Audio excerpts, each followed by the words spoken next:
Welcome to Uzbekistan Tourism, Past, Present, and Future, presented by the Institute of Tourism. I'm your moderator, B. Broda, and I'm here for a number of reasons. First of all, my relationship with the Institute of Tourism over the years with the webinars, but I produce a television travel series. My current one is called Out of Town Adventures, and it basically tries to get people out of town and discovering new worlds and desensitizing people to the fear of others and helping them to understand other people in other worlds. And I am so fortunate that one of those places I've traveled is Uzbekistan. And I was there for a couple of reasons. You know, my mother went in the 70s and she brought back such beautiful pictures that, in fact, I think were my favorite pictures in her whole lifetime of traveling. She was a teacher and she would go every summer somewhere different to learn about the culture. And her stories of Samarkand, remained with me to the point when I received an invitation, a friend of mine, whose name is Ekrar Harun, you might have heard of. He's from Pakistan. But he has a friend, Ravshan Turkalov, who owns Silk Road Destinations. And they brought me to make a show there. And I found it so friendly. Tashkent, Samarkand, Bukhara were every bit as exotic and historical as I'd ever heard. And I just want to say quickly before I start here is that Mitan area was my favorite. And it's because I was invited into a small town where a small group of families got together and made me this incredible meal. And none of us shared one word in common, but we all had such a lovely time eating the beautiful food of that area and dancing. To me, that was really getting into Uzbekistan culture. And the rest, of course, left me spellbound. And I hope that it looks today like it looked like for my mom in the 70s. And I would have to really applaud all of the restoration processes that are underway to respect all of that history that's in Uzbekistan. Now, on this webinar, we have so many specialists. I'm just so impressed with everybody's resume here that's going to be speaking for us. And I will introduce you with the first speaker, who's Professor Dr. Erdogan Akiz. He is the founding dean of Central Asian University's Hospitality Management and Tourism School in Tashkent, Uzbekistan. He was an associate professor at Westminster International University in Tashkent before becoming the dean of faculty at Team University in Tashkent. He was an ad hoc professor at the Ostelia in Morocco before coming to Uzbekistan. He served as Mohammed VI Polytechnic University's first dean of the School of Hospitality, Business and Management, and was director of the International Relations and Agreements Unit and the Postgraduate Studies Unit at King Abdulaziz University's Faculty of Tourism in Saudi Arabia. It does go on. I'm telling you, the credentials are incredible. More than 200 of his conference papers, book chapters, and journal articles have been published, and he's worked on a dozen grants and consulting projects for the public and commercial sectors. So I would like to give the floor now to Professor Dr. Erdogan Akiz. Hello. Please present. Do you have your audio turned on? Yes, I missed last part. Yes. With your permission, Well, I would like to share my screen. Can everyone see it? Yes. All right. Thank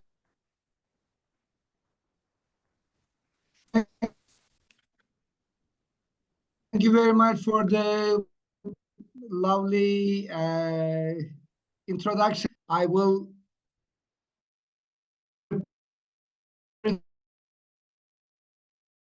present this beautiful country best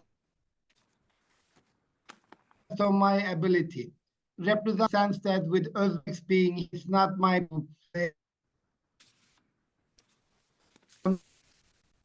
himself with Uzbekistan. So since 40 professor teaching, traveling myself. So during my travel I had chance to talk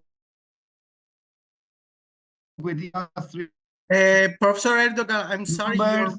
So this is a your collection of my stories of the event and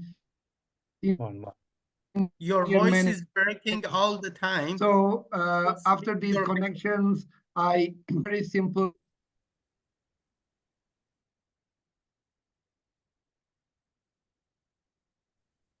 All right. Oops. Sorry. Your Can you hear voice me now? breaking. So Hello? maybe there is something wrong with your microphone or I think it's No, due to an internet connection. Yes, me too. yeah. No, Well, maybe you can continue. Yeah. oh, all right. Can you hear me now? Yes. Yes. Can you hear me now? Yes. Yeah. Yes. Okay.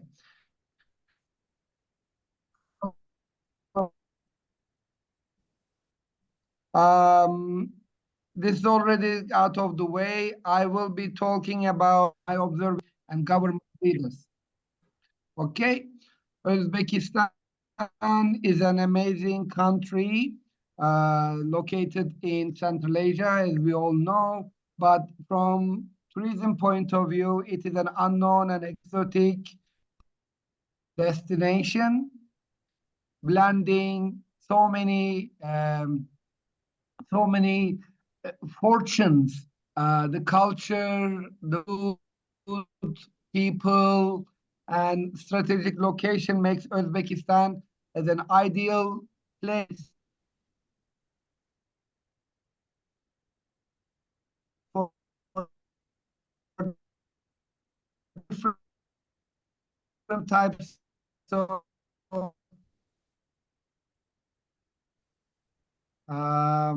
tourism. So these some of the, as you can see, Uzbekistan is not just the history, but people makes as our lovely MC mentioned. You can see similar history Professor buildings here Erdogan, and there, but we cannot hear you well. You are Uzbekistan special from Uzbekistan had a great year. 2024 was not only a great recovery, but also a great year to double $3.5 billion revenue earned in Uzbekistan. And one of the very interesting things, domestic tourism in Uzbekistan is amazing. So similar to China, America, and large countries where the domestic tourism taken the international phenomenon. There are more than 60,000 jobs created in 2024, and there are updating of the airport, renewing all the infrastructure. There are so many infrastructure expansions are done in Uzbekistan. Now, very briefly, SWOT analysis is a very simplistic tool for, for managerial decision making. The reason I use that is it is simplicity to show in 4 boxes what's happening in the country. So from the strength point of view, as we said, it has a robust domestic travel and infrastructure is increasing, more and more hotels, hostels, joining the hospitality supply pile.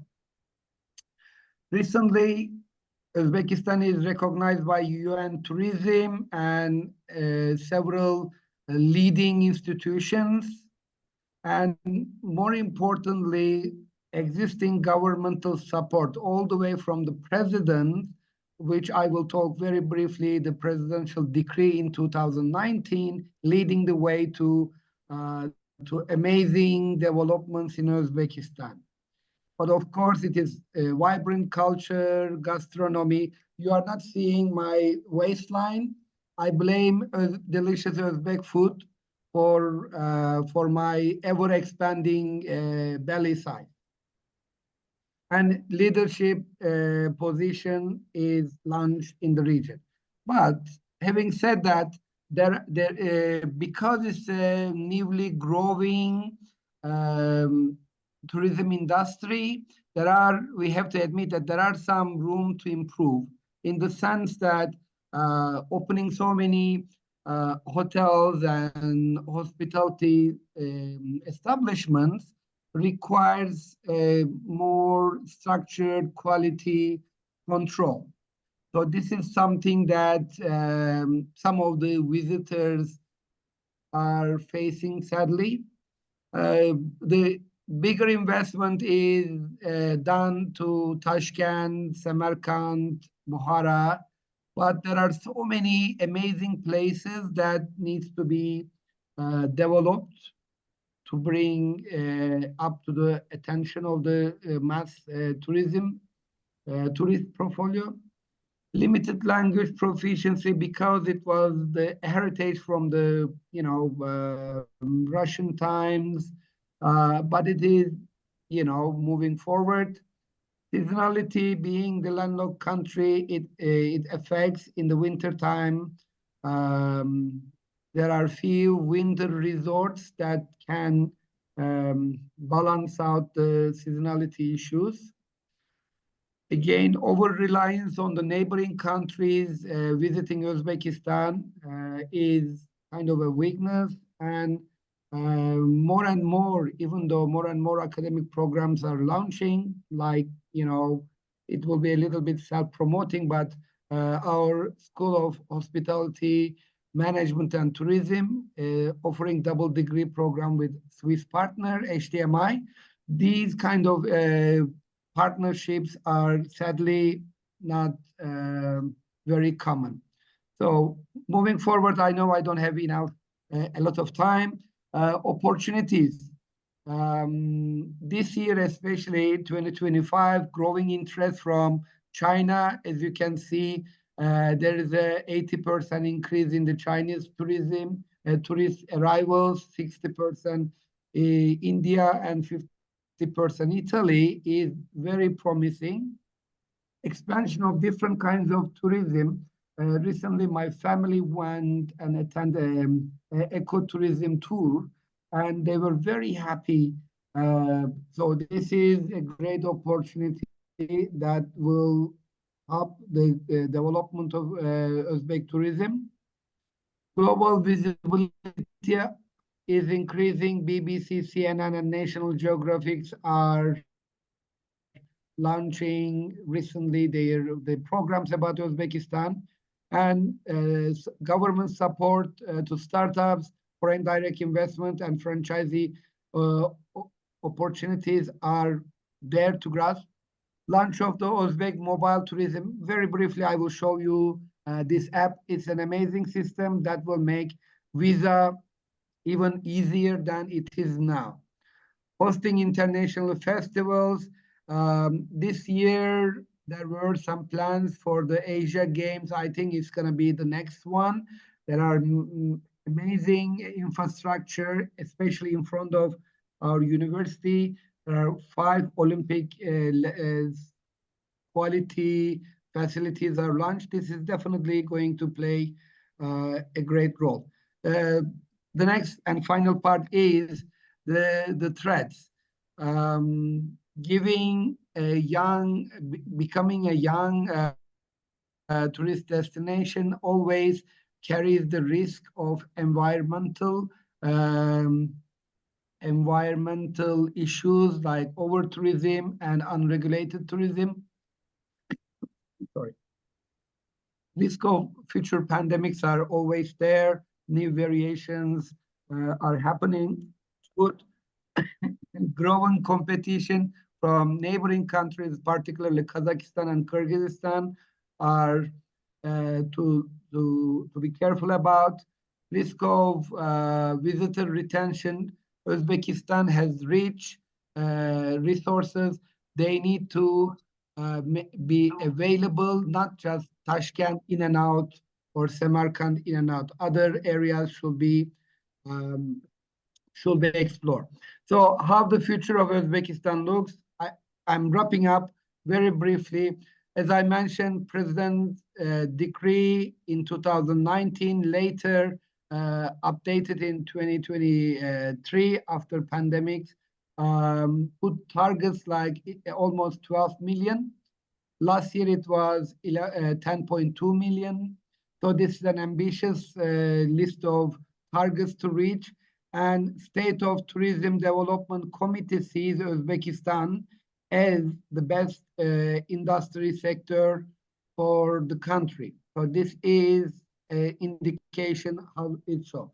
So more recently, Uzbekistan, the president have a target of bringing lots of tourists here, especially by bringing blockers, 50 blockers from different countries, by allocating $5 million to make sure not only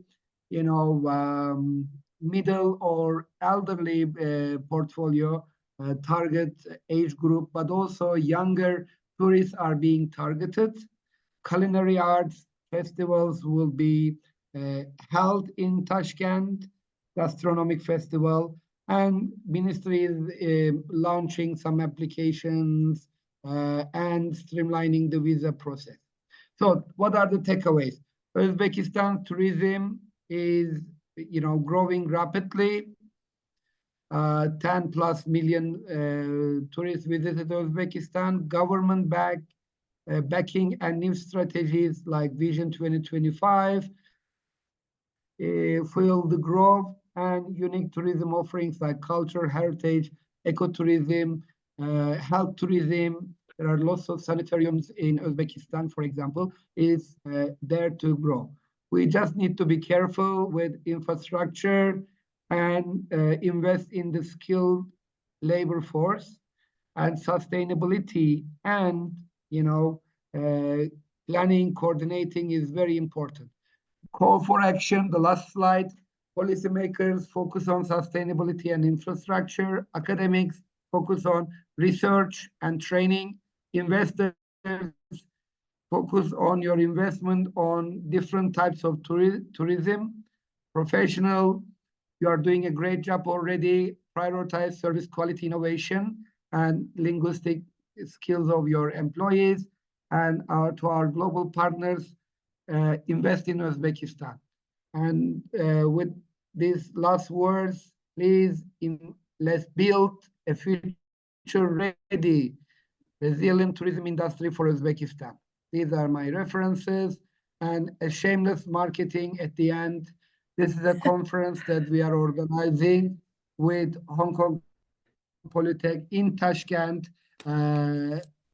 showing how important Uzbekistan here, more than 120 international academics coming and meeting with industry members. That's it. That's it. Thank you very much. Thank you very much. It's wonderful to hear such a positive report. I think you're quite different than other countries that are struggling with the over-tourism. And right now, I think Uzbekistan has a very healthy flow. It's just far enough for many people, I think. It's one of those trip of a lifetime places. And I'm very happy to hear that things are going along so beautifully and well controlled and ready for the future. So thank you so much for all that information. Our next speaker today is Professor Francesco Frangiali. Now, the Honorary Secretary General of the United Nations Tourism, or UN Tourism, and the former Director General of the Tourism of France. A civil servant, and an author with an extensive academic background in economy, public law, and political science. He's a former student of the renowned French École Nationale d'Administration, otherwise known as ENA. In 1969 to 70, he did a military service. From 72 to 2016, has been a member of the Supreme Court of Audit of France, the Cour des Comptes, From 1986 to 1989, he's been the head of the French National Tourism Administration, and from 90 to 2009, Deputy Secretary General, then Secretary General of the World Tourism Organization, which is UNWTO. In 2003, he led his transformation into a specialized agency of the United Nations. And up to 2022, he was the president of a branch of the French National Appeal Court, CNDA, in charge of granting asylum to refugees. So let's welcome to the floor now Professor Francesco Frangelli. Unmute yourself, Professor.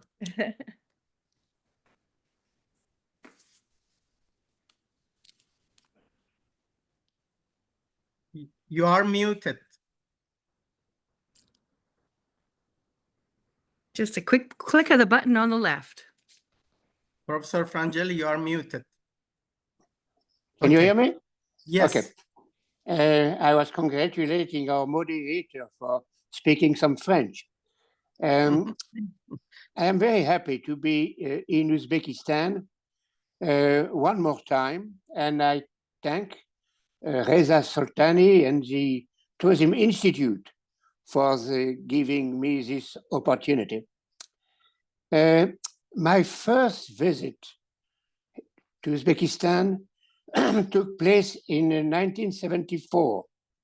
This was the old time of the Soviet Union, and I visited cities such as Tashkent, Samarkand, and Bukhara.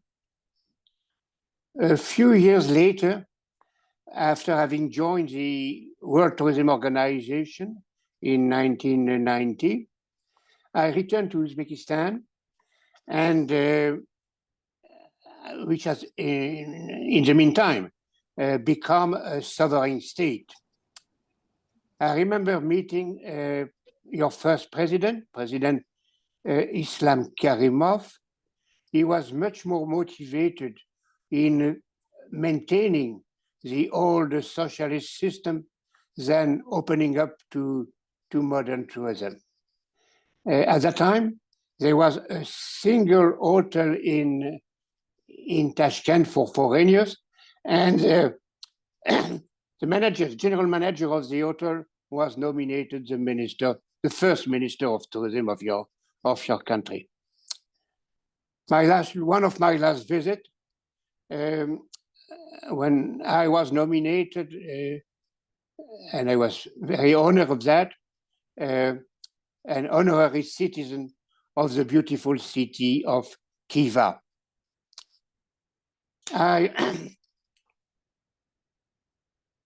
listened very carefully to what has said my predecessor, this professor, and I would like to comment that Uzbekistan is not a so big country in terms of population, but it's important on the tourism map. You mentioned the figure of 10 million international arrivals in 2024. The figure I have from UNWTO is a bit less than that, around 7 million, but it's possible that UNWTO has not yet updated its figure. In any case, you receive more or less the same number of visitors as countries like Australia, Ireland, Norway, or Brazil. For you, as for everyone, the COVID crisis is behind us, and in Uzbekistan, you have come back to normal, more or less to the same level of activity as in 2019, before the pandemic. I would speak today about Uzbekistan, but also more generally about the Silk Road, because Uzbekistan is a key player in the Silk Road initiative. I would like to recall that in 1994, two international organizations, the World Tourism Organization, and UNESCO decided to join forces. They met on the spectacular Samarkand Registan Square, and they released the famous Samarkand Declaration on Silk Road tourism. It was the very beginning of the new era of this part of the world with this Samarkand Declaration. Let me quote the text of the first paragraph of this Samarkand Declaration. We, the modern travelers, along the ancient Silk Roads of Central Asia, meeting at the crossroads of these historic highways in the magnificent city of Samarkand, take the commitment to revitalize this avenue of contacts between East and West through tourism. This declaration of 1994 had a follow-up. Other meetings of the same kind were organized with each time another declaration. It was in Khiva in 1999, in Bukhara in 2002, in Astana in 2009, and in Shiraz in 2010. Under my initiative, the World Tourism Organization created in Samarkand a regional liaison office for the cooperation, ensuring and promoting the cooperation of all the countries along the Silk Road. And then in 2013, a tourism action plan was adopted for the Silk Road with 4 components: marketing and promotion, destination management, capacity building, and travel facilitation. Travel facilitation is vital for your countries and for your region. It's a key issue. After the fall of the Soviet Union, new countries emerged, and it was very positive development, but not necessary for tourism, because it was unexpected, but new barriers, new obstacles were introduced because of this collapse and the appearance of new states. The major of these obstacles were the visa. Before 1991, it was possible to travel to a country, another of your region, along the Silk Road without a visa. After that, after the fall of the Soviet Union, no, it was not any longer possible. There were visas, health control, and many other obstacles. So it has been really a task for the World Tourism Organization to try to eliminate these barriers with the time. Some success have been obtained, but still there is a long way to go. I am very pleased to know that as a French citizen, I am able to come to Uzbekistan without having a visa if I stay for less than 30 days. And I would like to finish my presentation in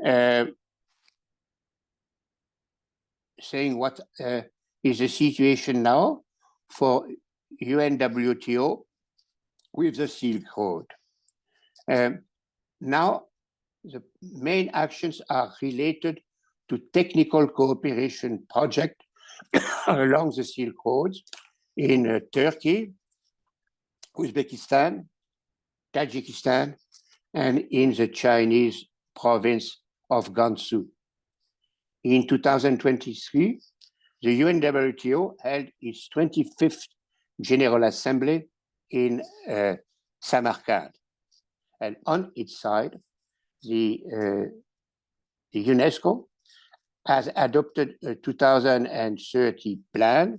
As part of it, there is action related to the Silk Road to promote education, cultural activities, especially aimed to young people.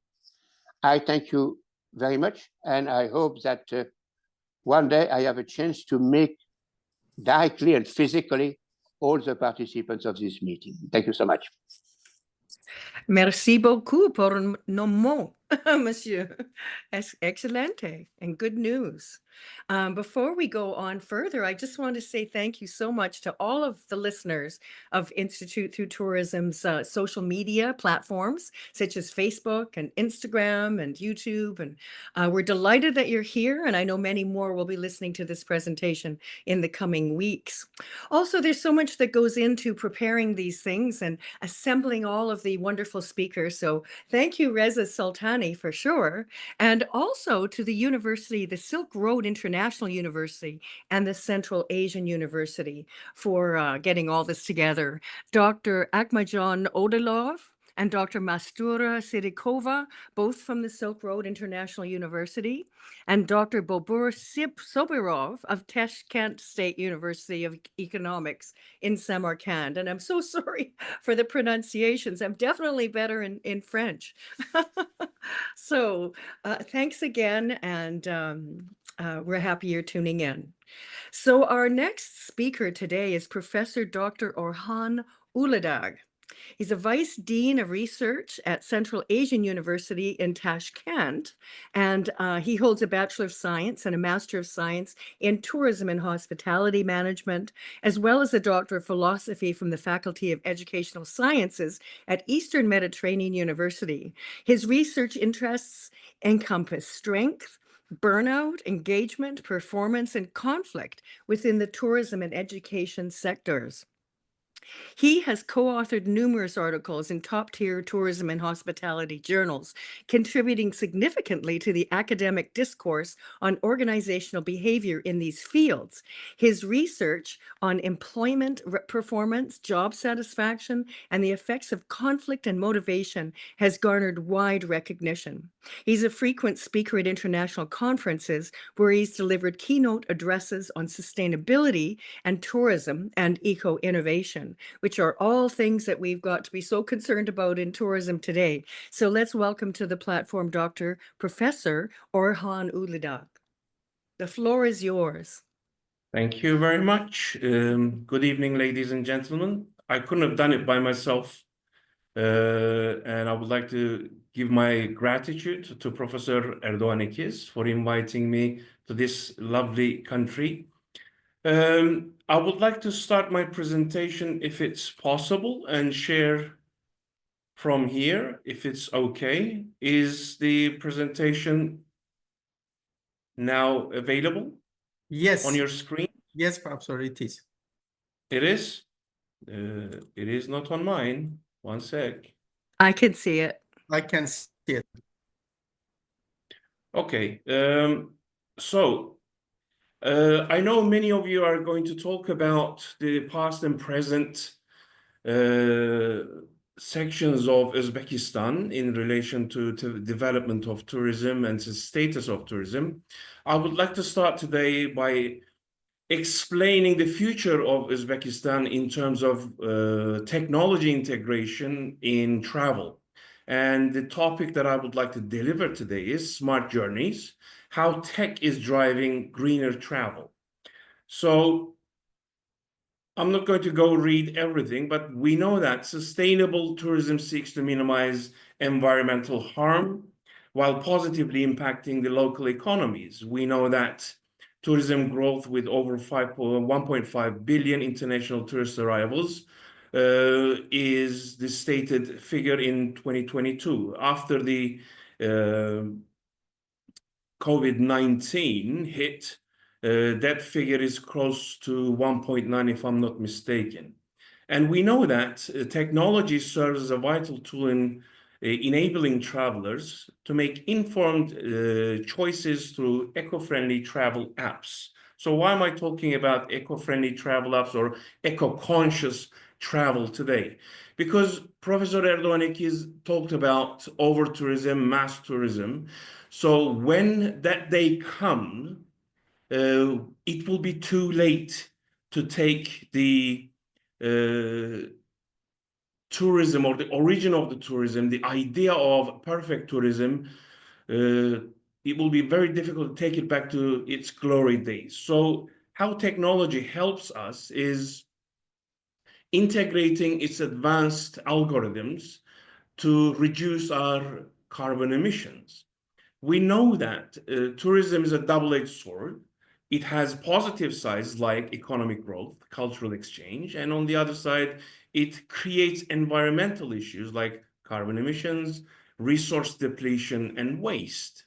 And we have to, as NGOs, government stakeholders, need to be careful in balancing these and basically preserving the natural habitats and landscapes for future generations. We know that tourism contributes significantly to global economy, and 1 in 10 jobs actually is in the tourism field. And the challenge actually lies in between these impacts while preserving the economic and cultural benefit that tourism offers. And solutions include promoting low-impact travel and supporting local and sustainable businesses. So the heart of today's presentation is the rise of eco-friendly travel apps. So what are these? These rise of eco-friendly travel apps align with increasing awareness of environmental issues among travelers.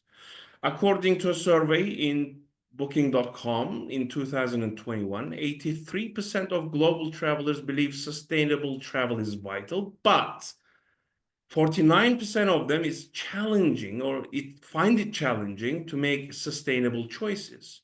Apps like Trip Zero and or Green Trip connecting users with eco-certified hotels bridge this gap by offering simple, impactful solutions. And eco-friendly travel apps offer a variety of features, helping travelers to make actual sustainable choices. These are less carbon footprint calculators, estimating emissions, directories of sustainable accommodations, and tips for reducing waste while traveling. Many apps also integrate with public and transport systems and bike sharing services, making it easier to choose environmentally friendly transportation options. So what are the benefits of these apps? They are environmental, economical, and educational. So in the environmental sphere, by encouraging choices such as green certified hotels and or public transport, these apps reduce carbon footprints. Economical, they support local, eco-conscious business, boosts regional economies, and promotes equitable tourism. And travelers do gain awareness about environmental impact and learn sustainable habits, and that beyond their trips, that extend beyond their trips. And in the real world examples, one example, for instance, from the Trip Zero, by the way, I'm not sponsored by these companies, offers carbon emissions generated by travelers' flights, making their journeys more sustainable. Another one is Green Trip, as I said, that connects users and eco-certified hotels worldwide. If this gets in a wider response of awareness, hoteliers will push and correct and amend their policies to receive this certification and obey the rules and regulations of the policies that put forward by these NGOs and or government offices. These are some case studies, but there are, of course, challenges and limitations to these issues. For instance, despite their potential, eco-friendly travel apps face challenges like accessibility in underdeveloped regions remains an issue, as does balancing user convenience with sustainability. Ensuring the accuracy of data and the credibility of green certifications is also crucial for these apps to gain wider acceptance and trust from the consumers. The future of eco-friendly apps, it will be powered through AI-powered personalization, blockchain transparency, and collaborations, as I mentioned before, with partnership with governments, NGOs, and global travel organizations, with expanding the reach of the effectiveness of these platforms, ensuring greater adoption and impact. Excuse me. So what do we need to do as consumers, as travelers, as tourists? As travelers, we have the power to shape the future of tourism by adopting eco-friendly travel habits, exploring sustainable travel apps, advocating for greener tourism practices. We can make a significant difference.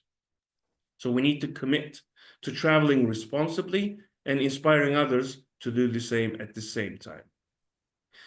As Central Asian University, Hospitality Management and Tourism School, we're conducting a variety of research in different countries specific to Central Asia. It is not finalized yet, but I would like to show you one glimpse of the research output. We know that tourism do have environmental impacts, negative environmental notions that people have in their minds.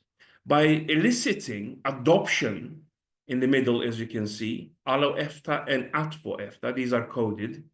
It may look complicated, but it's very simple. By advocating these as mediators, it fosters sustainable tourism practices and sustainable tourism behaviors.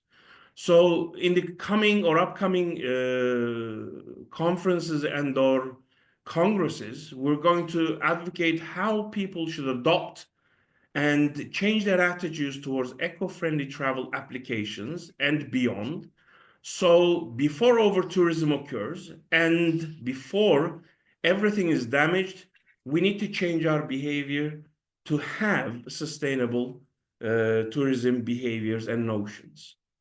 So that's the end of my presentation. Thank you so much for listening. And either now or at the end, I will take any questions. Thank you.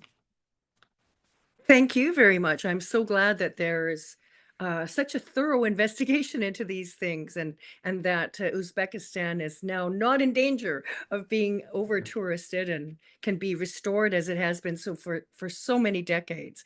Thank you for this. I just would like to say at this point that these presentations are available afterwards for people to look up if you haven't taken down all of the notes. So thanks again.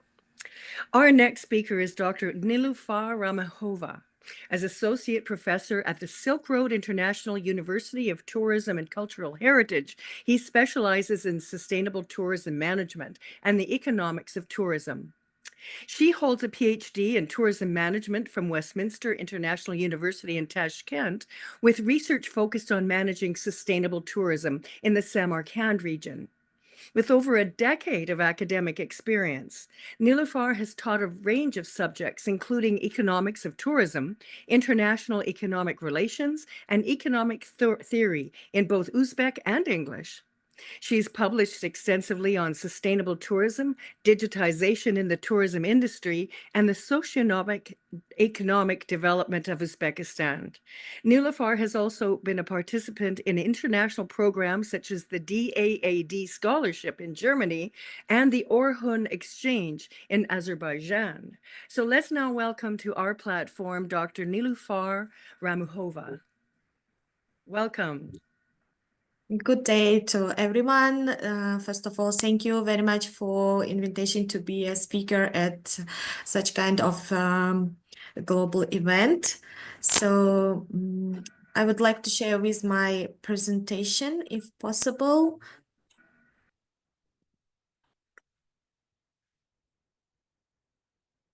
Is it visible to everyone? Yes, it's perfect. Yes, it's fine. Very nice. Is it for full screen or not? It's visible. Yes, please go ahead. Visible? Okay.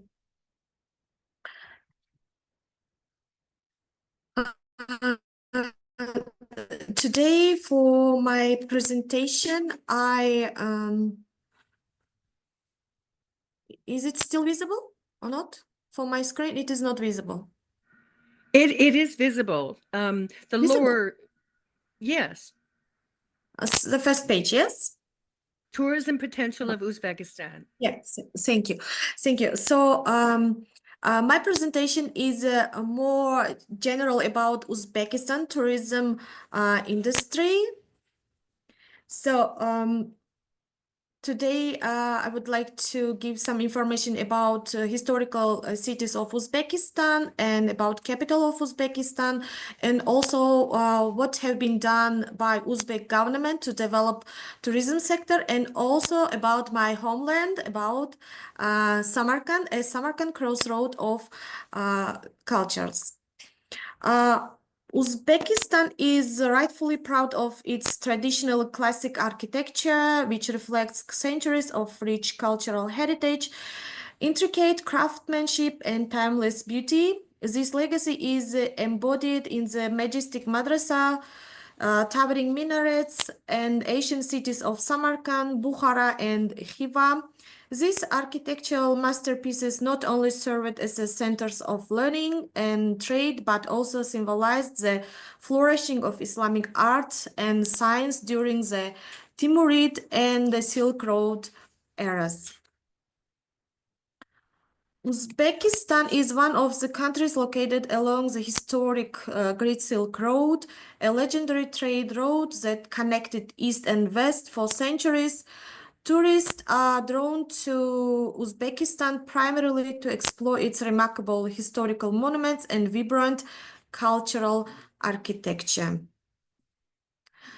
The historical centers of the cities of Khiva, Bukhara, Samarkand, and Shahrisabz are proudly included in the UNESCO World Cultural Heritage List. These cities are living museums that preserve the spirit of the ancient Silk Road, where culture, science, and trade once flourished. The exclusion of these cities in the UNESCO list reflects their universal cultural value and Uzbekistan's vital role in preserving humanity's shared heritage. There are more than 7,300 cultural heritage sites located in various cities of Uzbekistan, including 2,330 architectural, 3,945 archaeological, and 1,138 monuments in Uzbekistan. And in 2001, the city of Samarkand was added to the UNESCO World Heritage List under the name Samarkand Crossroad of Cultures. Samarkand, notably the most famous historical city in Uzbekistan. We can see from the diagram that the large part of historical sites are located in Samarkand, then in Bukhara. The city of the Samarkand is originated from the ancient settlement of Afrasiyab and served as a cultural and commercial hub along the Great Silk Road for centuries. Among its historical most iconic and historically rich landmarks are Bibi Khanum Mosque and Shahizinda Necropolis, Guri Amir Mausoleum, Registan Square, the ancient city of Afrasiyab, Ruhabad Mausoleum, and Imam al-Bukhari Memorial Complex. And the second famous historical city of Uzbekistan is Bukhara. Bukhara, one of the most ancient cities of Central Asia, holds a distinguished place in the cultural and spiritual history of Uzbekistan, recognized as a UNESCO World Heritage Site under the title Historic Center of Bukhara.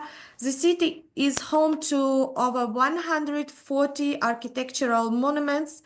Among its most iconic landmarks are the Kalyan Minaret, the Ark Fortress, the Samanid Mausoleum, and the Poi Kalon complex. Today, Bukhara continues to enchant visitors with its timeless atmosphere and historical depths, preserving its legacy as one of the most important cultural centers of the Islamic world. The next famous city located in Uzbekistan is Khiva. Khiva is a living museum of medieval Central Asia. The centerpiece of Khiva is Ichan Kala, the inner walled city, which was inscribed as a UNESCO World Heritage Site in 1990. Located in the Khorazm region of northwest Uzbekistan, Khiva is one of the most fascinating cities along in the ancient Silk Road. It rose to prominence as a thriving center of trade, culture, and governance, particularly during the 18th and 19th centuries when it served as the capital of Khiva Khanate. And the capital of Uzbekistan is Tashkent. Tashkent, the vibrant capital of Uzbekistan, and stands as a political, economic, and cultural heart of the nation. Unlike the ancient cities of Samarkand, Bukhara, and Khiva, known for the medieval Islamic architecture, Tashkent offers a unique and dynamic blend of ancient heritage, Soviet-era urban design, and contemporary innovation. Today, Tashkent is a modern metropolis home to wide boulevards, elegant theaters, art galleries, green parks, and a fast-growing skyline. It is also hosts key national institutions, international embassies, and multinational businesses. Also in Tashkent, you can, Chorsu Bazar is famous. And what have been done to develop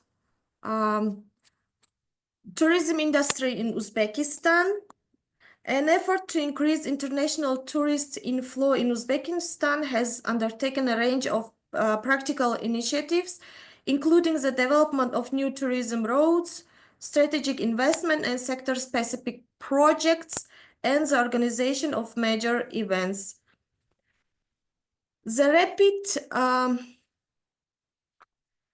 rapid development of the tourism sectors and its growing contribution to the national economy have been identified as a key strategic priorities. In recent years, tourism has emerged as one of the core sectors in driving Uzbekistan economic diversification and international engagement.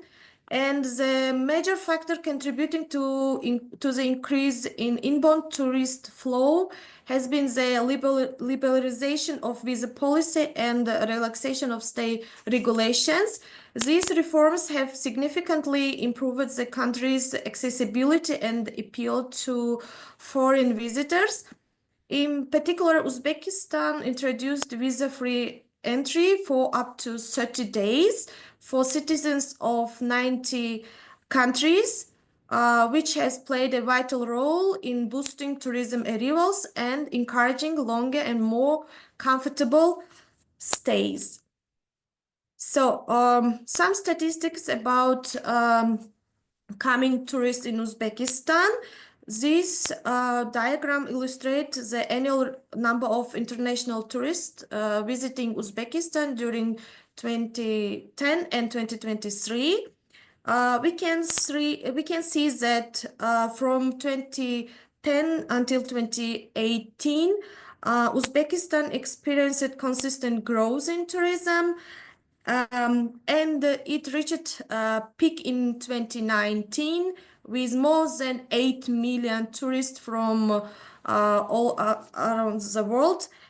But also we experienced, Uzbekistan tourism sector experienced sharp decline due to the pandemic. And we have a recovery phase in 2022 and 2023. Tourism sector is recovering after COVID. And in 2023, we hosted more than 6 million tourists. And the last year it was more than 7 million. And the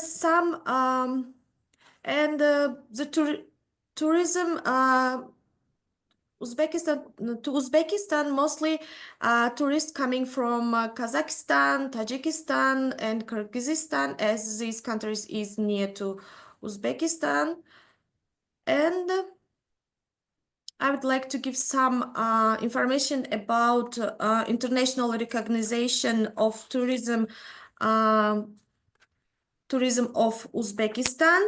In recent years, Uzbekistan achievement in the tourism sector have garnered significant attention and recognition on the international stage. In June 2023, when Uzbekistan was ranked 13th out of 140 countries in the Global Muslim Travel Index, and as that year in 2023, also Khiva received the award of Islamic Heritage Tourism Destination of the Year. And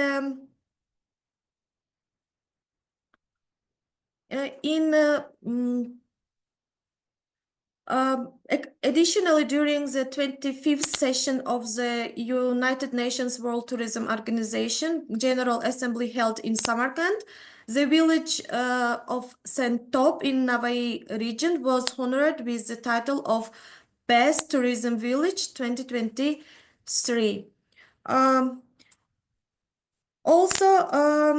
Samarkand is a recognized member of the World Tourism Cities Federation, an international organization that units over 180 major tourist cities across the globe, demonstrating its growing importance in the global tourism landscape. Samarkand proudly hosted the 25th session of the United Nations World Tourism Organization in 2023, and the last page of my presentation is about Silk Road Samarkand complex, which is located in Samarkand.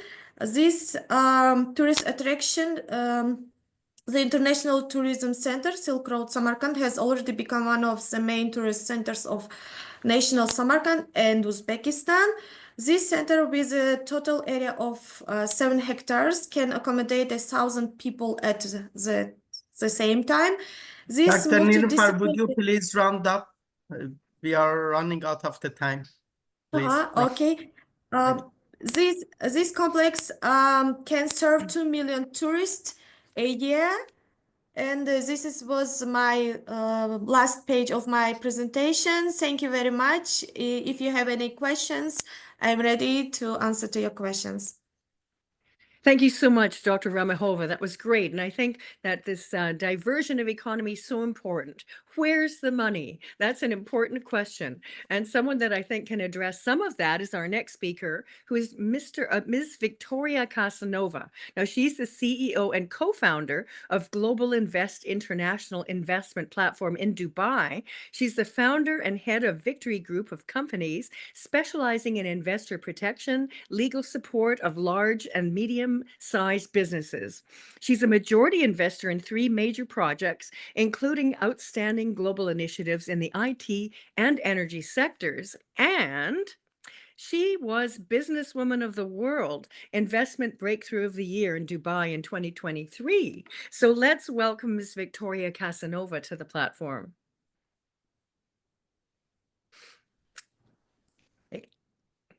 Victoria, are you here and unmuted? I know. Thank you. I cannot upload my presentation. Please give me, maybe you can give me 2 minutes. You can. Okay. Reza, maybe you can change me for somebody else, and I can Oh, Is try. Mr. Homayun here? Are you here, sir? Because I heard that you need to go. Who, Mr. Reza? Homayun Nigmatov, are you here?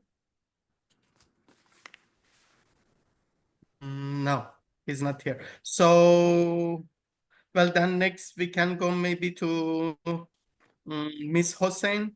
Ibragimov. Are you here, sir? Yes, I'm here. Okay. Can you please start, Doctor? Thank you. Let me share my screen.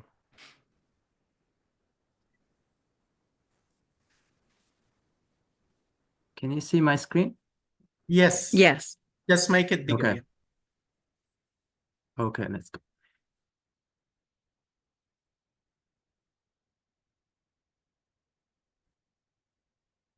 Okay. Good evening, good morning, good afternoon to all the part of the world to join into this international conference. I'm truly honored to be part of this international event. Well, I'm Kusan Ibrahimov, Associate Professor at the University of Silk Road currently, and I've been working in many other European universities, University of Aveiro and University of Alicante. I saw many of my colleagues here. Greetings to everyone.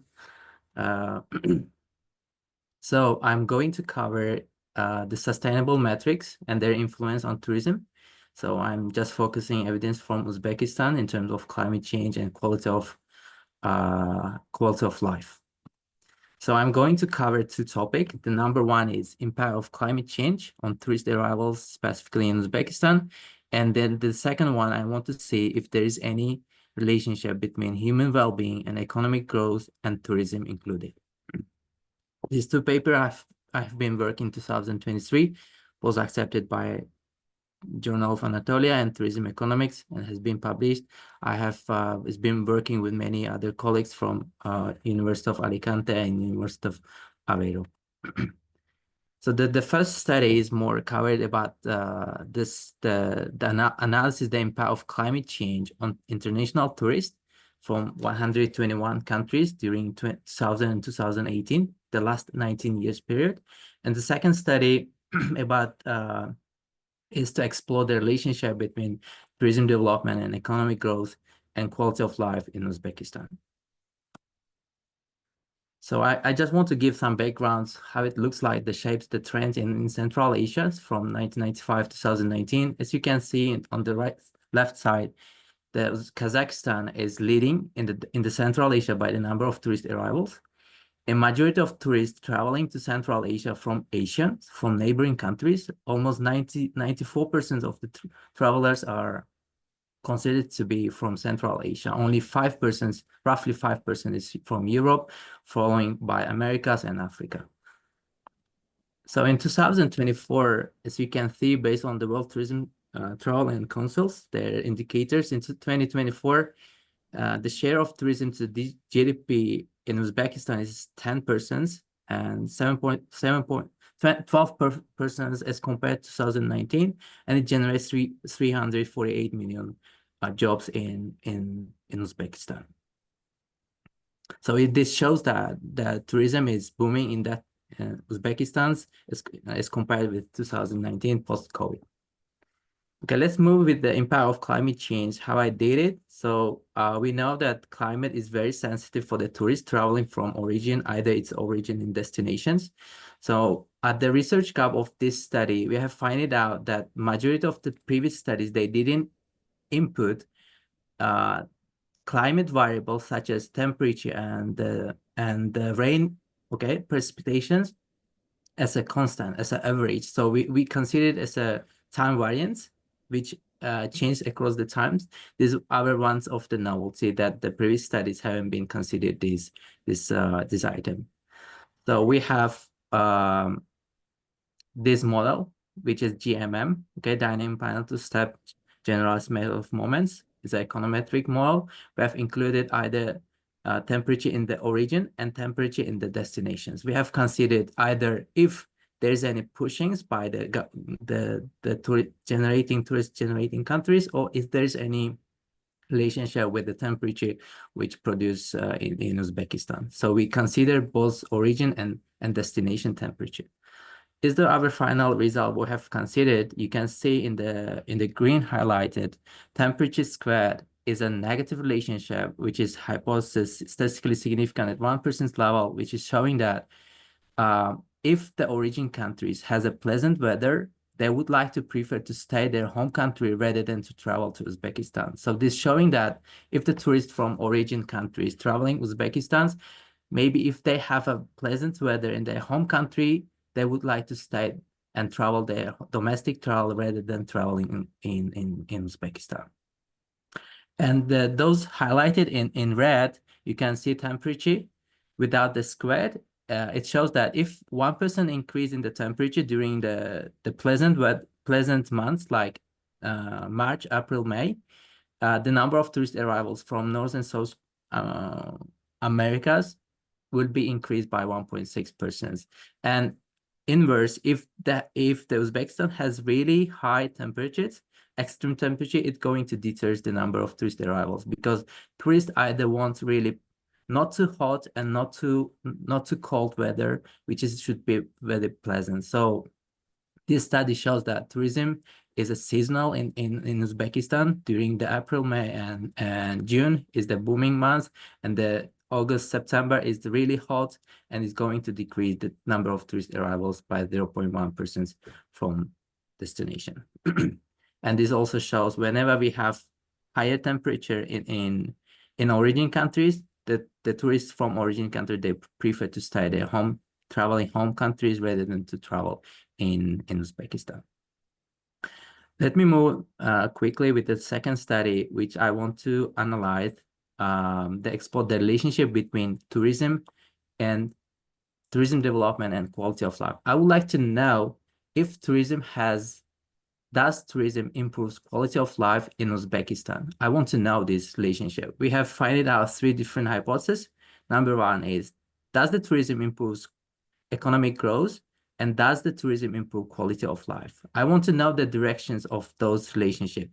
Either quality of life improves the tourism, or tourism improves the quality of life in Uzbekistan. I have did the same exercise in terms of Kazakhstan last year, and now I just moved to Uzbekistan. The main research gap that I have found out, majority of the previous studies, they have subjective, they have based on the primary data, more survey. So I most focus on in this study is more secondary data sets. As a quality of life, I am using HDI, Human Development Index. As a tourism development, I just get the number of tourist arrivals to Uzbekistan starting 1995, 2019.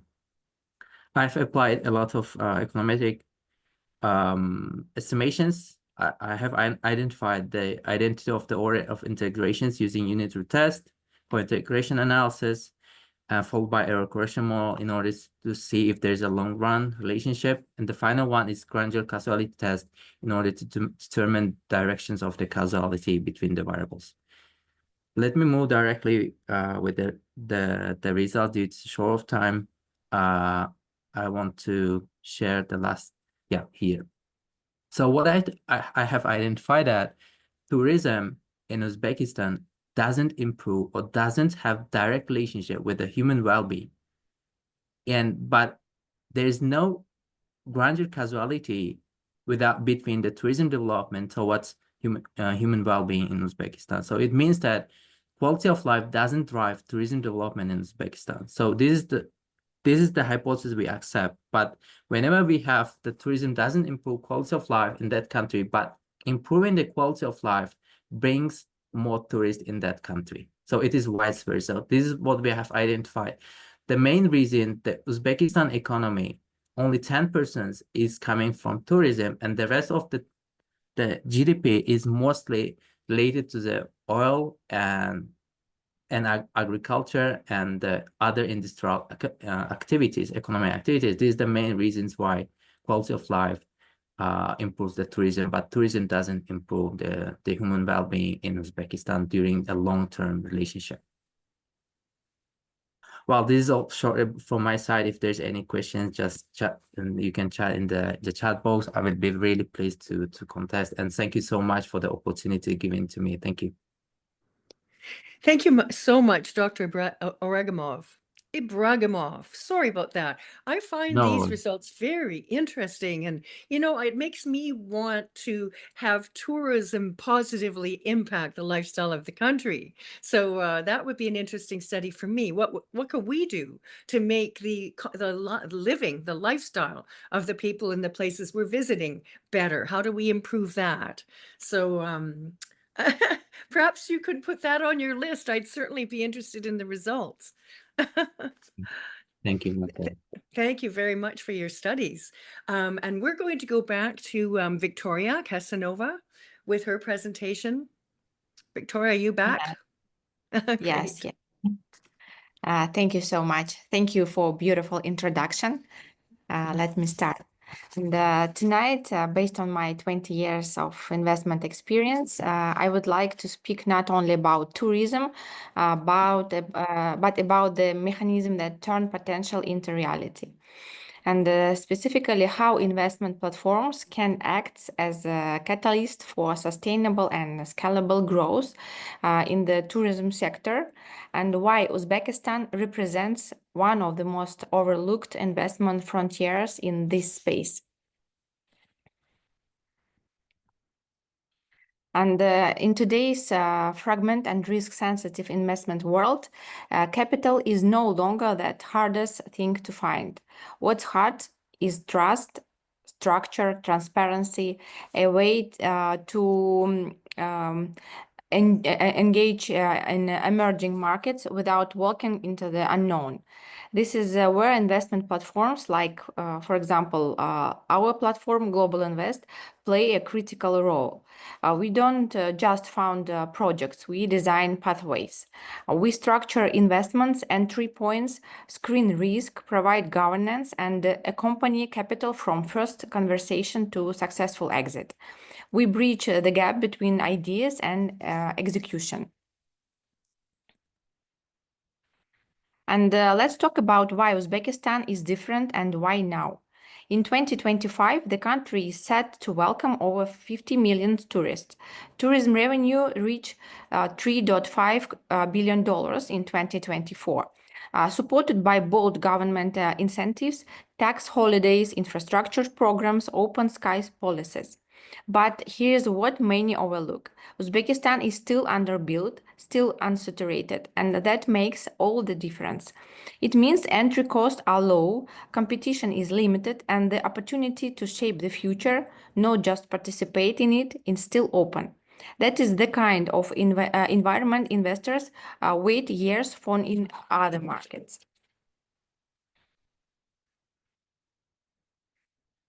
And let me share how we work, not in theory, but in practice.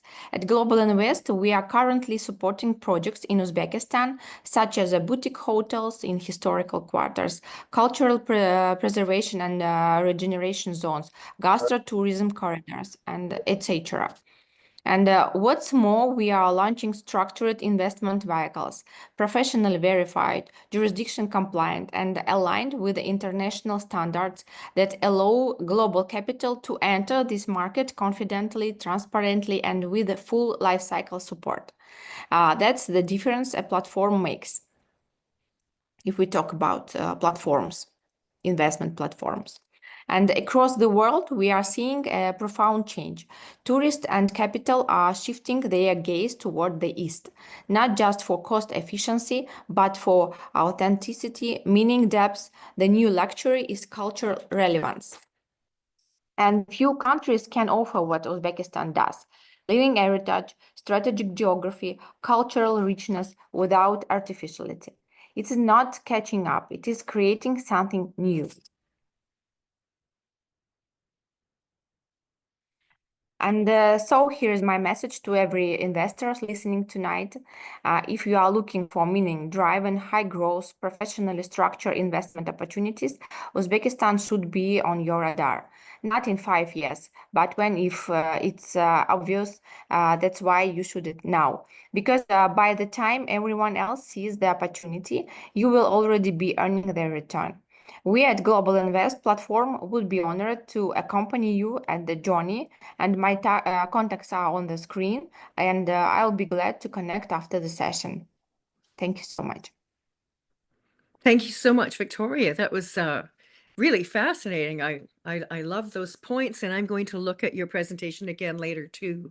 I love that. It's not just a destination, it's a strategic platform for future returns.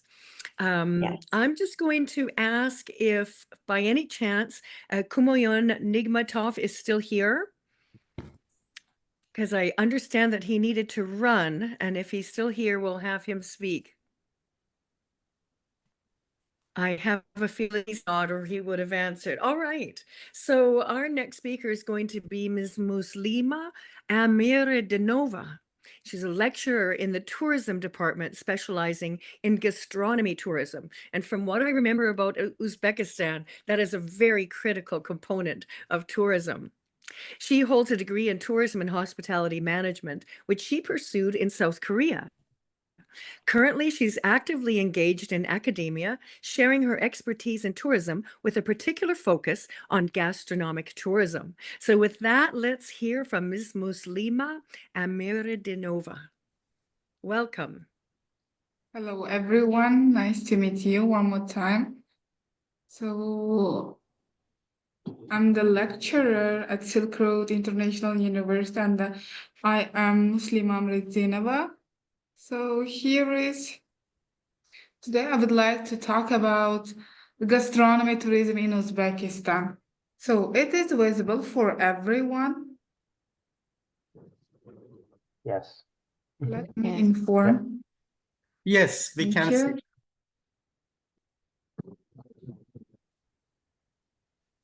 Thank you. So today we're going to talk about the gastronomy tourism in Uzbekistan. So as we know, the gastronomy is about the food, culture, and travel. So combining with the three of them, we call this gastronomy tourism. And so here is why the gastronomy is important in tourism industry. The question is in general question is about the gastronomy tourism in order to revise our the opinion about the gastronomy tourism. So gastronomy tourism is not it is the as I said here, the food, travel, and the culture. Combining three of them, we call the gastronomy tourism, and it reveals the soul of the culture mostly. And so the gastronomy tourism also has some benefits to learn. The first thing is the cultural immersion. So the cultural immersion that the travelers experience the essence of the region through its food. And the second one, economic impact. So when the travelers come to that city or the country, the economic impact, the economy will grow, and it gives the country to take the forward to the future. And the third one is the unique appeal that gastronomy gives the people or travelers the feeling or the seeing the unforgettable, the memories and the experiences. That's why the gastronomy is important in tourism industry. And so the second question it is also the general question, why food matters in travel or the traveling. So the first one is the cultural exploration. So as we know, in each country, the city, they have their own food. It gives you the history of that country or the city, and each dish tells their story. And here is the example, there is given the example, the Japan. In Japan, a sushi experience involves more than eating fish and rice. And as we know, it's brutal, spirited in tradition, precious, and respect for ingredient. And the next one, the next matter, it's the unique local flavor that travelers often seek out authentic culinary experience. And for the given the matter, here is the example that in Mexico, a traveler might go on a quiz to taste authentic tacos from different region. And so as we know, with each different regions, the own twins on ingredients and the flavors. It is the second matter of the food when we are traveling. And the third matter is memorable experiences. And the fourth one, it will be the food tourism. So the above the slide is about the general information about the gastronomy tourism. And here we will move to the Uzbek tourism, Uzbek gastronomy tourism here. So Uzbek gastronomy has ancient roots, as we know. It is connected with the Silk Road. And if you look back, the Silk Road, one of the stop destination, it was the Uzbekistan. And here, most travelers ate plo, as we call it, and tandoori bread. We call this naan. And the third one, it is the shashlik. So the ancient time, we use it to eat. And still now, and think so, the future we will continue to using the traditional meals. And here the slide is about our traditional plow that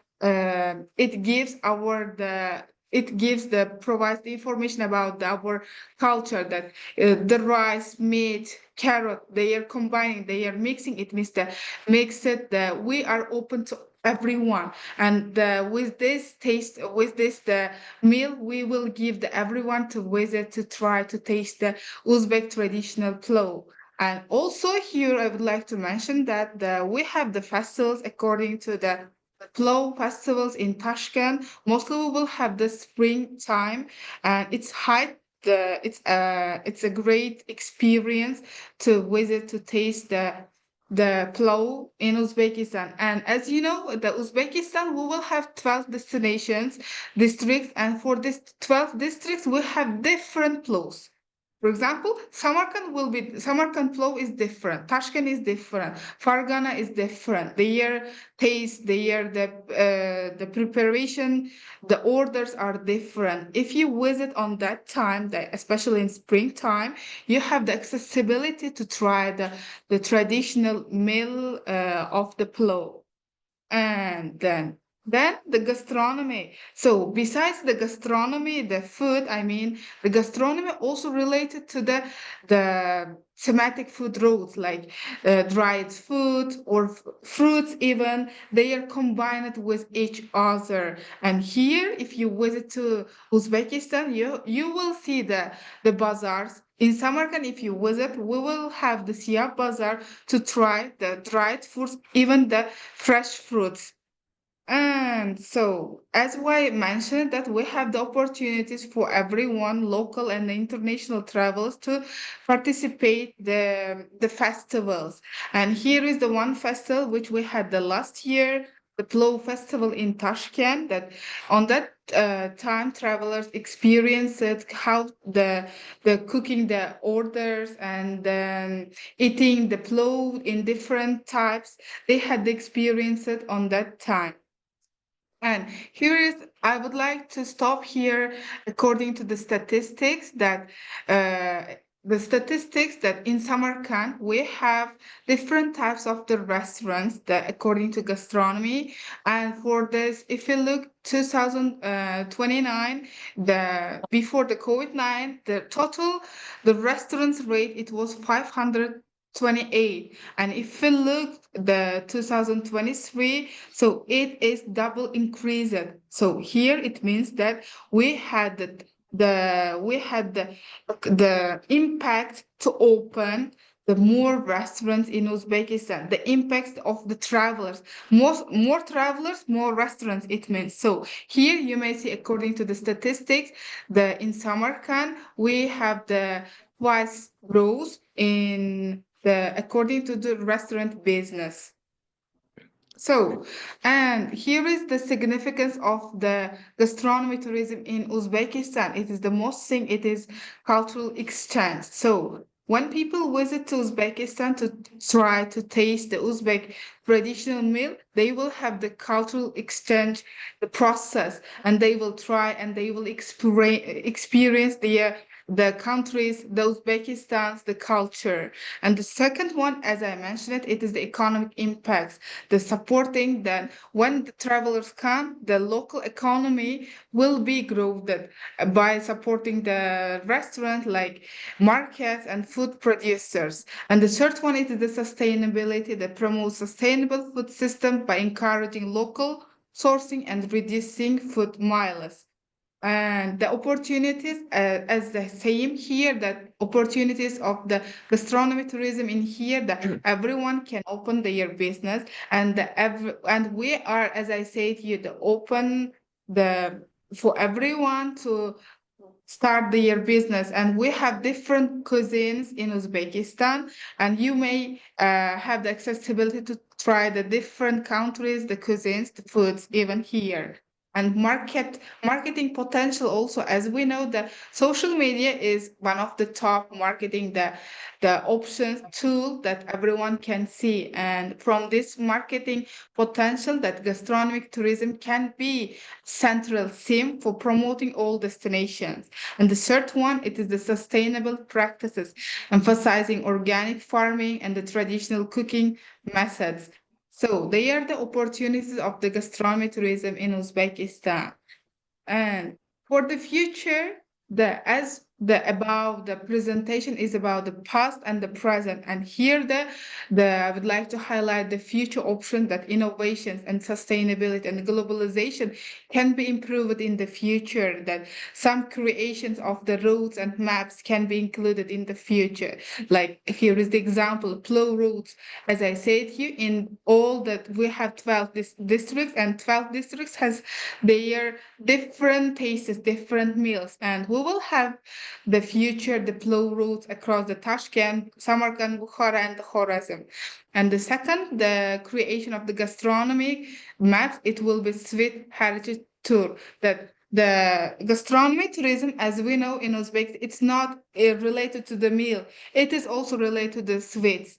And here we will have the sweet heritage tour, exploring traditional dishes like halva, or then chak, as we call it. It is covered like bread, and this is also the sweets which the Uzbek people use most. And the third one is the bread and tea trail, that it's like showcasing regional tandoor bread and the tea ceremony. It will be included in the future. It is the process which we are looking for the future. And so above all, I would like to conclude that the gastronomic tourism is the connection between people, place, and the culture. In Uzbekistan, gastronomy tourism is more than just an opportunity to enjoy delicious food. And here I would like to everyone to visit Uzbekistan, especially in Samarkand, to visit, to enjoy your traveling. Thank you so much. Thank you so much, Muslima. I completely share your enthusiasm for the gastronomy of Uzbekistan. I particularly like to see the way the bread was made traditionally. And I actually bought one of those little devices where you can mark the bread with a pattern, so that I could do that at home. Because what's one thing I love to do when I travel. So thank you so much, Muslima. That's great. I believe we have one final speaker. His name is Michael Shamshidov, and he's the founder of the Central Asia Tourism Forum. Also Tourismolog, which I hope to hear more about, tourism development consultant and trainer. He's collaborated with global institutions, including the World Bank, ADB, UNWTO, USAID, and GIZ, or Z, focusing on sustainable tourism development, destination marketing, digital transformation, and local capacity building. So now we'll welcome to our platform, Michael Shamshidov. Welcome. Yes, thank you very much, Ms. Broda, all participants who survived till the end of the presentation. It's always not easy task to be the last one. As I understood, I am last one, but also gives you some opportunities to make conclusions. Do you see my presentation from Silk Road Stones? Yes, yes. Yes. Yes. Okay, good. So I start, and the name of my the title is From Silk Road Stones to Living Stories, and I wanna consider Uzbekistan not only as a single destination, but as a part of bigger and still undiscovered region of Central Asia. So Uzbekistan at the heart of reimagined Central Asian experience. Oh, I think oh yeah, I can click. So my way in tourism is more than 25 years. In 2 words, I had 15 years of practical tour operating, inbound tour operating for Uzbekistan and Central Asia countries. And since 2018, I do expert job as a consultant trainer in my personal expert brand is Tourismolog, and also Samarkand Tourism Forum is a platform which we created. I will tell a bit later a few words about it. So Uzbekistan tourism product now, there were several very good presentations. So they uncovered everything. Again, shortly, we can say that this is the most visited country in Central Asia, but still it is a champion in the region. Nowadays, tourism don't just want facts and facades. Yes, and Uzbekistan, of course, is the richest destination in the region for its historical heritage, but still lacking other things which we call now like experiences. Yes, this word is, I think, is understandable, but by everybody in this panel. So suits are iconic, but storytelling is still too academic and generic in Uzbekistan.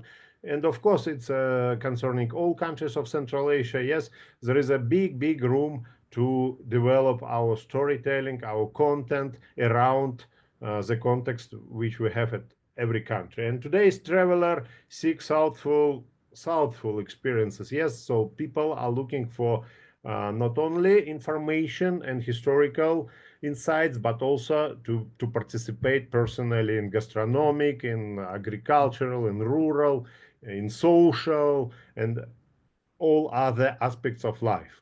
Yeah, and what is needed now for tourism? Let's say in Uzbekistan, from the now it's experiential curation of experiences. Yes, it's of course content, modern content creation, and design. Design is always topic number one. Yes, because we are living in design age. And this means that we are moving from, we are global tourism. We are moving from monuments to meanings. And let's see Uzbekistan as a part of Central Asia because it's much easier to promote bigger region because all representatives of all our Central Asian countries know that when we are somewhere abroad, most of the people don't know our country. But when you say, do you know like Silk Road or Central Asia, you see that people reflect positively, and we are living there. And you try to explain in bigger zoom, where do you live? So it's much easier to become the emotional and experiential hub of a broader regional journey, which call it in different concerns like Central Asia, 5 stans, and together, together destinations of Central Asia, we can connect history, nature, living cultures across all 5 stans. And tourists nowadays tourists want feeling, flavor, and human connection, and Central Asia has everything to offer. Let's quickly go through each destination. Of course, everybody here knows now that Uzbekistan is mainly cultural, architectural. It has developed transport.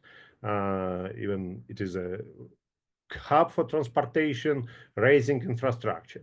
Kazakhstan, wide open landscapes, mountains, deserts, innovation narratives, and urban contrast. Yes, cities like Almaty and Astana. Kyrgyzstan or Kyrgyz Republic, nomadic traditions, lake, mountain, nature escapes. Tajikistan, majestic mountains, Pamir Highway, and timeless culture. Turkmenistan, mystery, authenticity, untouched Silk Road. The power of complementary contrasts of Central Asia is, again, in a combined product which we can offer together. There are different names of the region. Yes, in Russian, in Soviet time, it was Srednya Asia. Now it is called Centralna Asia in Russian, and this is direct translation of Central Asia. People also call it Five Stans and Pentastan. But we can see Central Asia with eyes of our visitor from other regions of the world, and people consider Central Asia very often not just like those famous five stans of, let's say, post-Soviet republics, but also we can consider Mongolia as a Central Asia, Azerbaijan as a Central Asia, Afghanistan as a Central Asia, also northern India and Iran in some researches are considered as a parts of Central Asia, and we all are have cultural linkages, historical linkages, and all this country are also the heart of Silk Road. So we can go even further with our Central Asian product when we do good homework for five stans. So, and I personally, I had a dream throughout all my career to put together countries of Central Asia, and back to 2020, we established Samarkand Tourism Forum, which is a real five stans platform that really works. So yearly we gather in Samarkand. By the way, now we are in the process of renaming to Central Asian Tourism Forum. So we want to become like nomad event, which will move from stan to stan, from town to town of Central Asia. And we are a platform where East meets West. And our motto, or better say mission, is to move Central Asia from landlocked country to land-linked Central Asia. And my last slide is about Central Asia as a common destination and what it can offer for foreign investors. The attraction of foreign investors as a region with 75+ million people. Yes, as a region, we have a quite big weight. Investing in 3-4 countries offers a much larger market compared to investing in an individual country. For tourism, it is an opportunity to visit 2, 3, 5 countries in one trip, especially when there are some few policies will be settled, like Silk Road visa. And there are plans like this. So tourists can learn about settled and nomadic civilizations, in one shot. Tourists can plan his or her future visits within the Silk Road concept when he or she gets familiar with Silk Road here in Central Asia. And for businesses and people, what does it mean? It's limited knowledge of neighboring countries now, still there is, and knowledge platforms and connectivity. Our Samarkand Tourism Forum is a platform like this, but there is a room for other platforms, including digital platforms operating regionally. People-to-people connections are always crucial, and Central Asia one-stop shop for Central Asia, such as Central Asian Tourism Forum. Again, I'm coming back to our platform for tourism industry. This is just an example. I finish with this presentation. Thank you very much for your attention. Ready Thank you to very ask, much. answer any question if you raise. Thank you.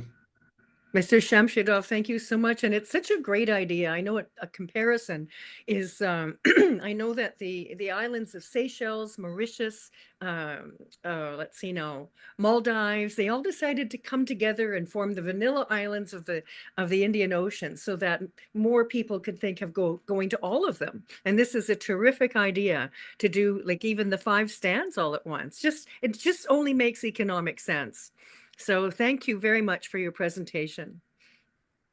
And I believe that brings us to the end of our webinar, where I'm going to start with thank yous. And I know he doesn't like to be thanked, but Reza Sultani does an incredible job here at the Institute of Tourism and gathering all this information for everyone. Thank you again to the audience. And these presentations will be living on the website forever. If anybody wants to look up any of the presenters and how to get in touch with them to ask further questions, we'd like to particularly thank the Silk Road International University and the Central Asian University, Dr. Babur Sobirov of the Tashkent State University of Economics, and Dr. Akmalayan Odilov and Dr. Mastura Sidakova from the Silk Road University. And once again, a blanket pardon for all my mispronunciations. But thank you for joining us to think about Uzbekistan of their past, present, and future. And let's all visit Uzbekistan this year. Thank you, Reza. Thank you so much, B. Thank you. It was great. Thank you so much, all the speakers and all the people have been watching on different platforms. So as B said, from tomorrow, everything will be on the website. I don't know if there are any questions, comments, anybody want to ask something, any speaker want to add something, please go ahead.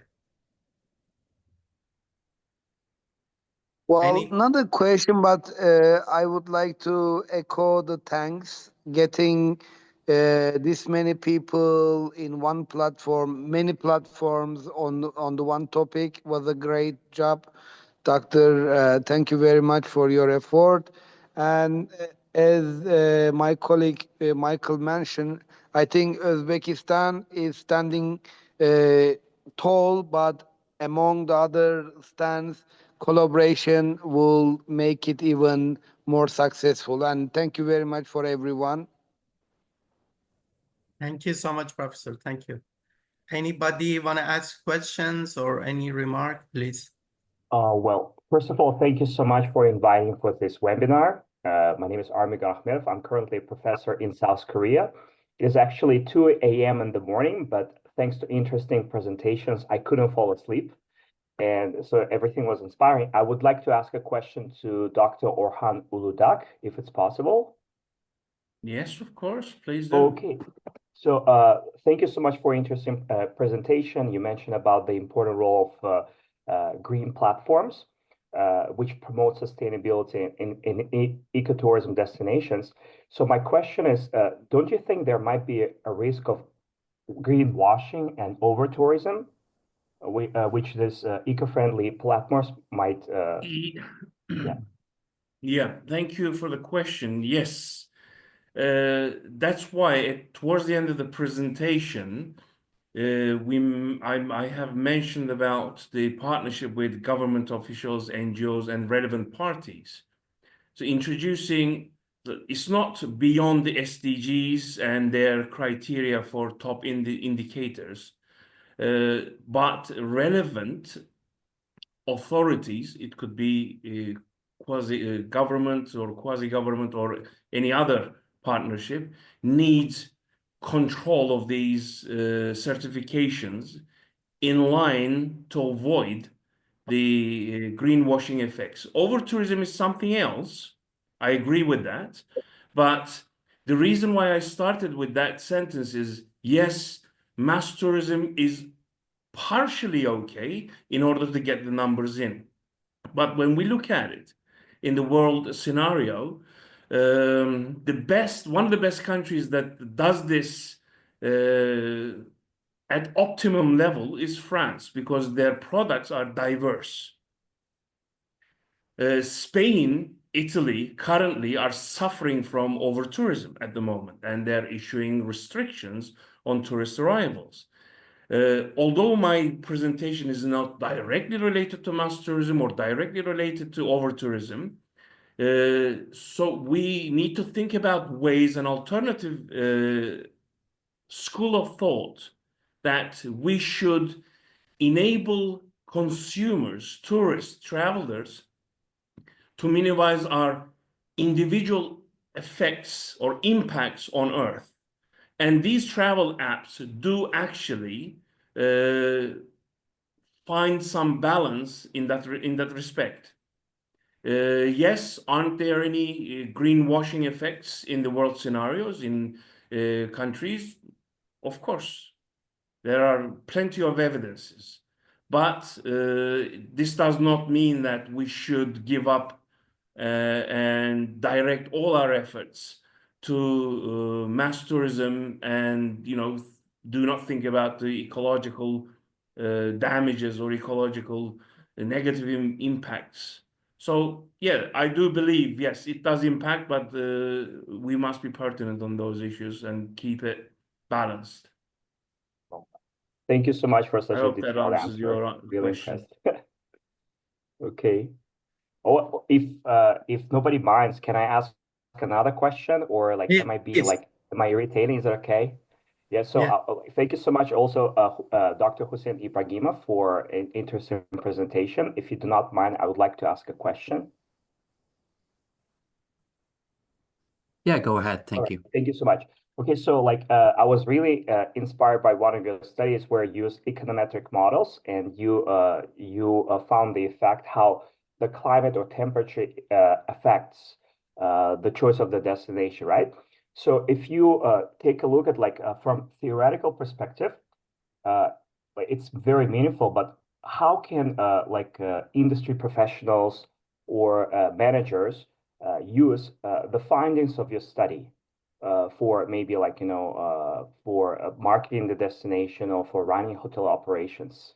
Yeah, like my question is a little bit like my question is like, how can we use your study findings from a practical perspective? Okay, thank you for your question. So the question is directly related with the tourism implications, how that implicate to any stakeholders that working in the tourism area. Yeah, definitely. The findings, the result of the study that has direct implication with the tour operators. What we have did, so we have suggested that tourists traveling from long haul distance, like from long haul distance, I mean for 12 hours distance between South America and Americas, we need to put a bit lower tariffs on tourist arrivals, majority of those regions, in order to be able to receive those tourists during the seasonal time. So the main implications of the work is we suggest to operators to operate and to sell all the entire what they need to sell to the international tourists during March, May, June. Okay, this is the optimal temperature where we can receive a lot of tourists in Uzbekistan. During this period, we need to try maximize our selling product to international tourists. And during the hot seasons, we see that there is a really slump in the number of tourist arrivals to this area due to the extreme weather. Tourists dislike extreme weather. They would like to prefer either not too hot, not too cold. So they would like to prefer during the moderate temperature to those Uzbekistan. So we suggest tour operators to boost their selling products during those peak season. During the off seasons, it just need to be more seasons. So we suggest for tourists traveling from long haul distance to minimize the travel cost. Thank you so much. Thank you so much for the detailed answer. Anybody? Yeah, no more question from my Yes. side. No more questions. Okay. Thank you so Yes. much for waking up. May I? Please. I'm Hina from Maldives. I'm actually more an educator and actually doing my PhD now on sustainability towards circular economy. Right. I just open up to anybody to answer why shouldn't we emphasize more on circular ways than about all concept of tourism is a question. I just want to get an idea. Why do we need to really focus on circular ways and towards circular economy in every country? Because we know over tourism is there, but over tourism gives money to people. They create job opportunities. There are other ways to go forward. And when we are 99% ocean, and then just about 1% land, but still we in a way we could say this is over tourism or not is a phrase we are not sure how to go about. And since my interest is more on towards a circular way of tourism within it, where everything is used rather than throw away, I would like a view on the expertise here. I'm really interested. I really enjoyed every minute of this participation in here. So I would like to ask, what is your view towards a circular economy through tourism? Who wants to answer this question? Sustainability towards circular ways, yeah. Please, anybody want to answer? Please go ahead. Can you repeat the question so that I can give the answer? Yeah, we talk about sustainability, but sustainability is not measured. I'm trying to try to explain, okay? But what is the way forward towards a circular way of better tourism, sustainability towards circular economy, so that people will have ways not to waste, but to make the best of everything utilized within the whole of tourism industry?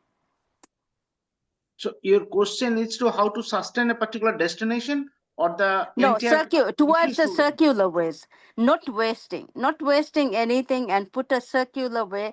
Now we know we use and waste a lot, but there are not clear standards put overall for the whole world to really measure the sustainability. But we have the sustainability 17 goals, but it doesn't measure the actual for the tourism industry specifically. So my interest is sustainability has to be towards circular economy, circular ways where people would enjoy things without wasting, without harming the environment. So what is the idea for the circular ways, sustainable towards circular ways, circular economy? So you can I know use, you can, yes, you can restore if you don't, destroy any destination or anything, because the world is not to for the greed. So if you have, if you can control your greed and your emotions, you can develop a particular destination or particular tourism. Okay, and the world is for the whole, people.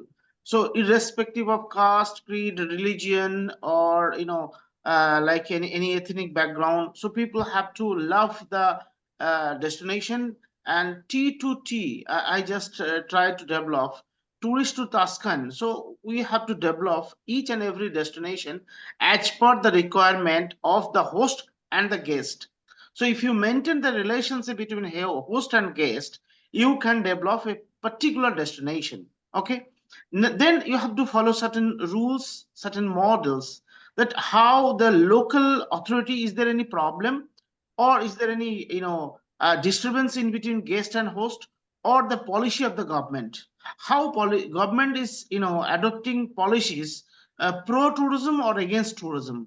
So now you have to develop the policy of the government, the host guest relationship, and the destination management organizations, those who are managing a destination, how they are managing the destination in a very professional way, in a very efficient way they are managing the destination, or they are not efficiently managing the destination. So these issues we have to address, then you can get the answer of your question, I think.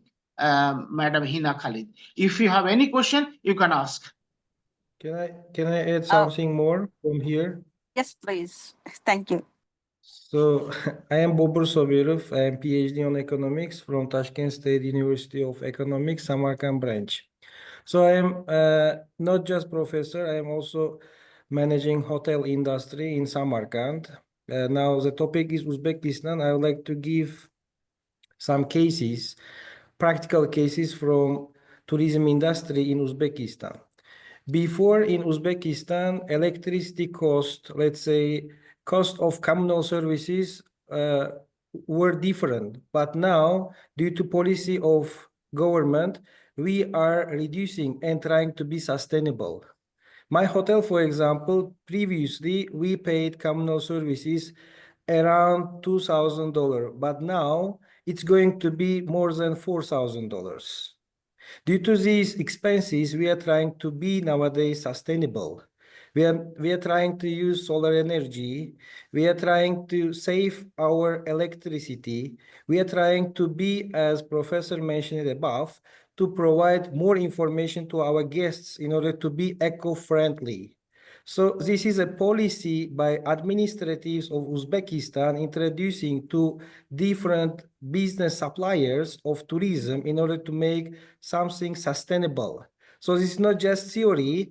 They are introducing us some kind of policies and structure that we have to try. We have to, let's say, we have to follow their rules. Otherwise, we have to pay more. If we pay more, our guests will also pay more to our hotels in Uzbekistan. Before it was just $10–15 per person, but now the price in Uzbekistan, even at guest houses, at hostels, let's say at boutique hotels, has already increased 2 times or double now. Due to policy, now we are trying to be sustainable, and government can help us a lot by this way. But at university, we have to make programs that can teach our people that we need to be sustainable. And also guests, when they arrive at your place, need to understand for what they are paying. If they pay more, they will try to be sustainable. Otherwise, they do not understand about this one. If there is no tax, if there is no this kind of policy by government and let's say business suppliers, they will not try to be sustainable.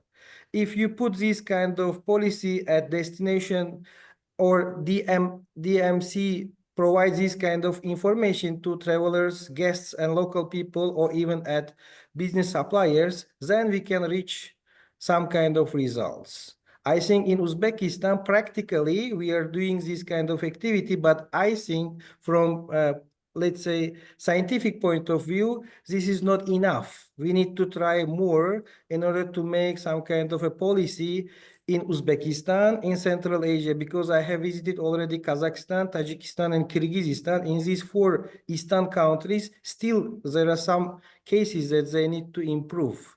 But I don't know, according to the theory, practically, I think that these kind of activities need to be done in Uzbekistan and in Central Asia in order to be sustainable. Thank you for your question. I think this is very tough, let's say, question at not Central Asia, but all around the world, that all researchers need to discuss, make some kind of dissertation according to this topic. Thank you. Yes, the organizer, I will request the organizer, please, organize a conference on wealth from waste and how we can utilize for tourism development. So there are a lot of waste. So we have to think, we have to use, misuse, or abuse the resources, whatever we have in the globe. So a lot of resources we have.